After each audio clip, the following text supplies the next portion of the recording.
আমাদের দেশের বিরুদ্ধে যে গত পতিত সরকার আজকে বিদেশে গিয়ে ষড়যন্ত্র করছে এবং বিদেশে যে সকল দেশ সেই পতিত সরকারের ফ্যাসিস্ট সরকারের সহযোগিতা করছে তাদের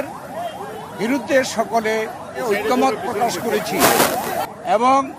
এই যে ষড়যন্ত্র হচ্ছে এটা বাংলাদেশের জনগণের মধ্যে বিভেদ সৃষ্টি করার জন্য অপচেষ্টা হচ্ছে। অতএব আমরা সরকারের সাথে ঐক্যমত প্রকাশ করেছি